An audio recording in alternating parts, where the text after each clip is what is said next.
Well, a habit is a redundant set of automatic, unconscious thoughts, behaviors, and emotions that's acquired through repetition. A habit is when you've done something so many times that your body now knows how to do it better than your mind. So if you think about it, people wake up in the morning, they begin to think about their problems. Those problems are circuits of memories in the brain. Each one of those memories are connected to people and things at certain times and places. And if the brain is a record of the past, the moment they start their day, they're already thinking in the past. Each one of those memories has an emotion. Emotions are the end product of past experiences. So the moment they recall those memories of their problems, they all of a sudden feel unhappy, they feel sad, they feel pain. Now, how you think and how you feel creates your state of being.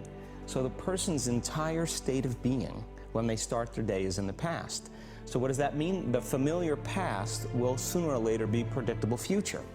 So if you believe that your thoughts have something to do with your destiny, and you can't think greater than how you feel, or feelings have become the means of thinking, by very definition of emotions, you're thinking in the past. And for the most part, you're going to keep creating the same life.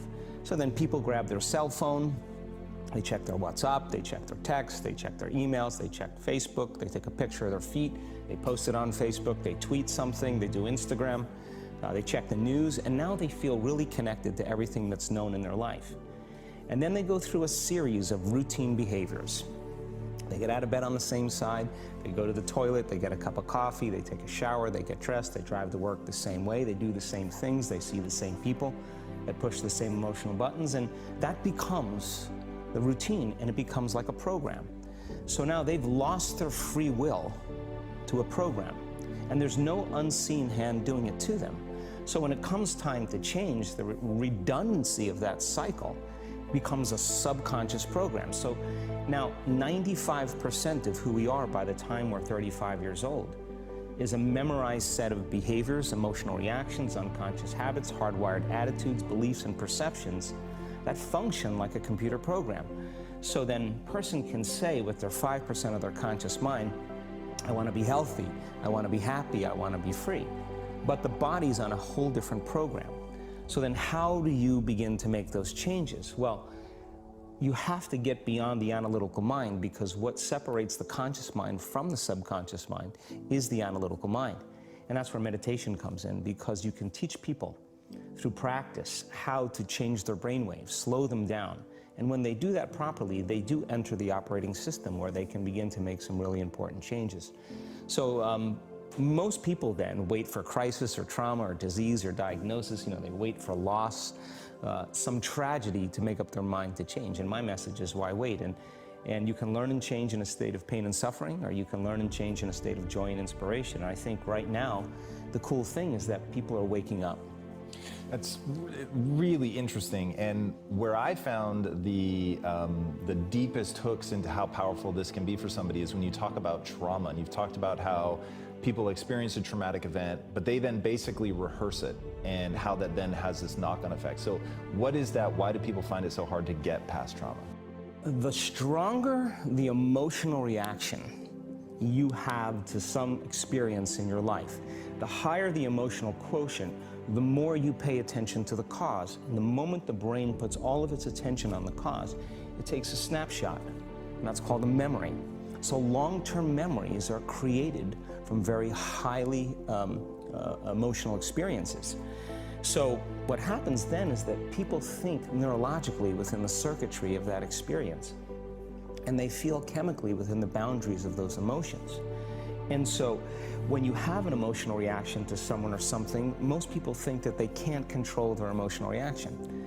Well, it turns out if you allow that emotional reaction, it's called a refractory period, to last for hours or days, that's called a mood. I say to someone, hey, well, what's up? You say, I'm in a mood. Well, why are you in a mood? Well, I had this thing happen to me 5 days ago, and I'm having one long emotional reaction.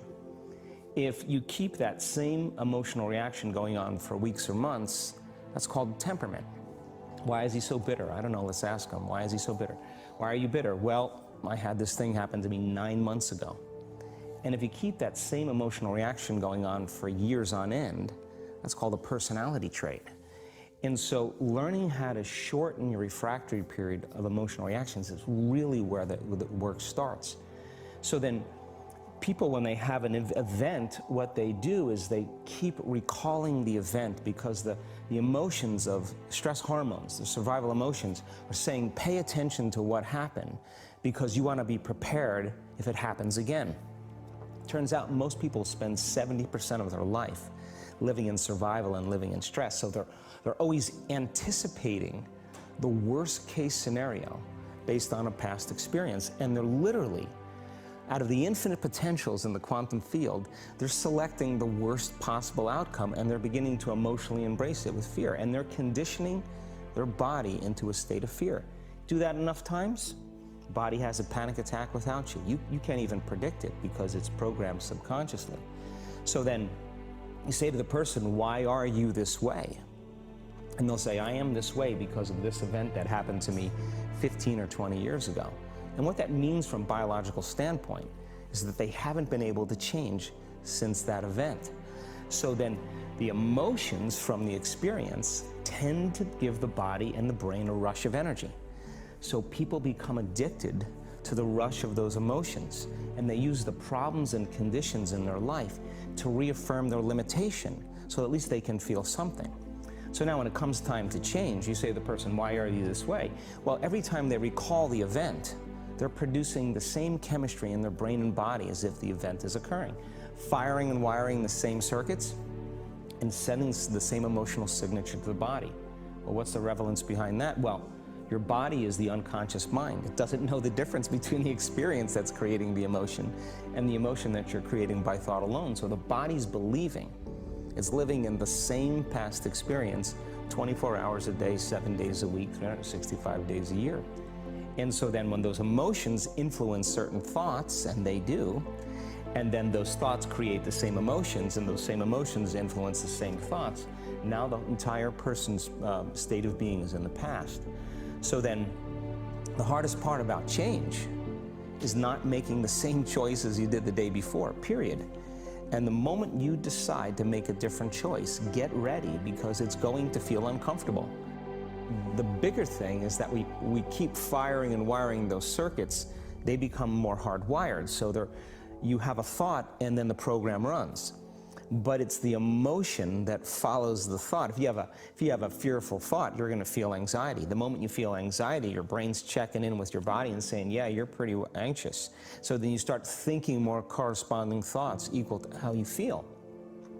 Well, the redundancy of that cycle conditions the body to become the mind. So now, when it comes time to change, the person steps into that river of change and they make a different choice, and all of a sudden, they don't feel the same way.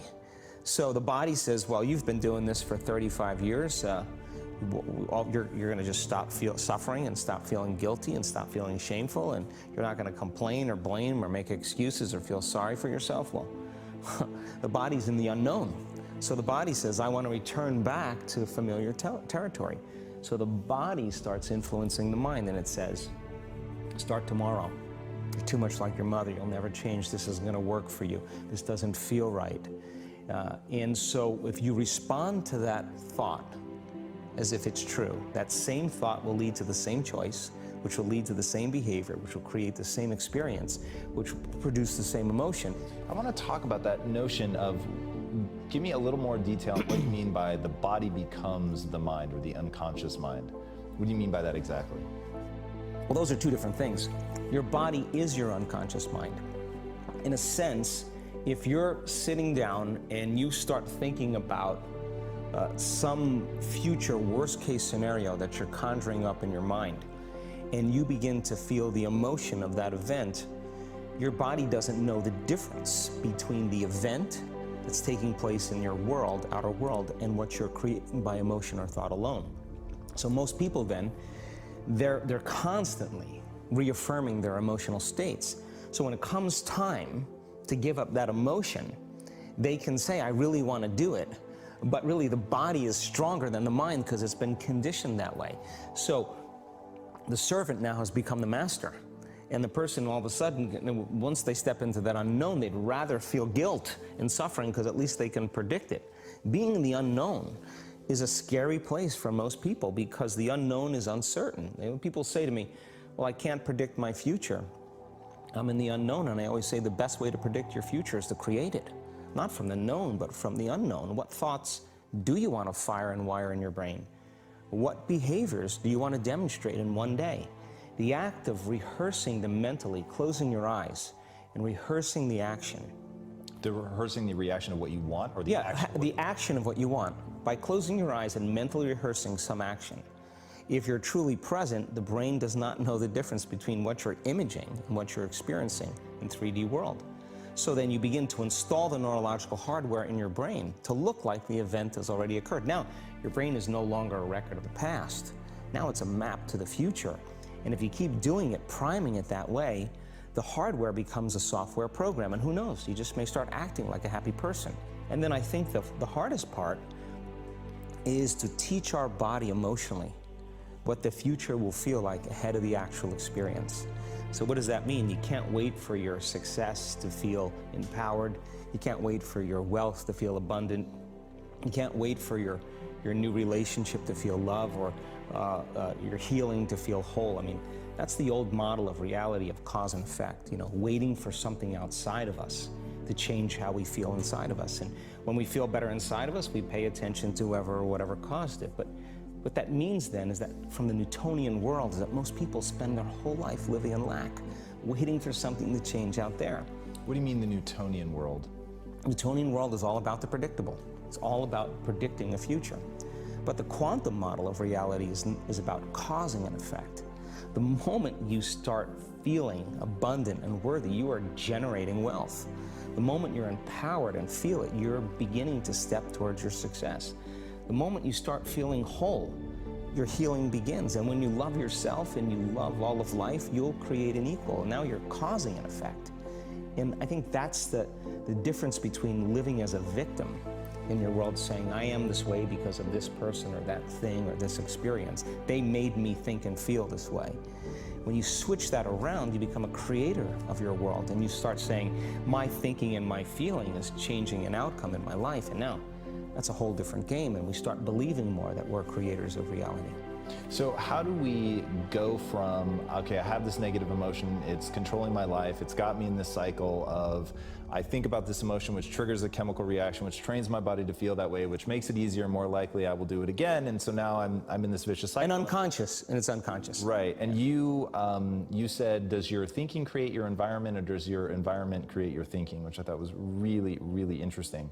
So how do we then go from that, like mechanistically, to begin this visualization process of something that's empowering? It's me in a different state, it's my future self. Is it meditation? Is it, what does that look like? If you're not being defined by a vision of the future, then you're left with the old memories of the past, and you will be predictable in your life. And if you wake up in the morning and you're not being defined by a vision in the future, as you see the same people and you go to the same places and you do the exact same thing at the exact same time, it's no longer that your personality is creating your personal reality. Now your personal reality is affecting or creating your personality. Your environment is really controlling how you think and feel unconsciously, because every person, everything, every place, every experience has a neurological network in your brain. Every experience that you have with every person produces an emotion. So some people will use their boss to reaffirm their addiction to judgment. They'll use their enemy to reaffirm their addiction to hatred. They'll use their friends to reaffirm their addiction to suffering. So now they need the outer world to feel something. So to change then is to be greater than your environment, to be greater than the conditions in your world. And the environment is that seductive. So then why is meditation the tool? Well, let's sit down, let's close our eyes. Let's disconnect from your outer environment. So if you're seeing less things, there's less stimulation going to your brain. If you're playing soft music or you have earplugs in, less sensory information coming to your brain, so you're disconnecting from your environment. If you can sit your body down and tell it to stay like an animal, stay right here. I'm going to feed you when we're done. You can get up and check your emails. You can do all your texts. But right now, you're going to sit there and obey me. So then When you do that properly, and you're not eating anything or smelling anything or tasting anything, you're not up experiencing and feeling anything, you would have to agree with me that you're being defined by a thought, right? So when the body wants to go back to its emotional past, and you become aware that your attention is on that emotion, and where you place your attention is where you place your energy, you're siphoning your energy out of the present moment into the past, and you become aware of that. And you settle your body back down in the present moment, because it's saying, well, it's 8 o'clock. You normally get upset because you're in traffic around this time. And here you are sitting, and we're used to feeling anger, and you're off schedule. Oh, it's 11 o'clock, and you usually check your emails and judge everybody. Well, the body's looking for that predictable chemical state. Every time you become aware that you're doing that, and your body is craving those emotions, and you settle it back down into the present moment, you're telling the body, it's no longer the mind, that you're the mind, and now your will is getting greater than the program. And if you keep doing this over and over again, over and over again, over and over again, just like training a stallion or a dog, it's just going to say, I'm going to sit. And the moment that happens, and the body's no longer the mind, when it finally surrenders, there's a liberation of energy. We go from particle to wave, from matter to energy, and we free ourselves from the chains of those emotions that keep us in the familiar past. And we've seen this thousands of times. In fact, we can actually predict it now on a brain.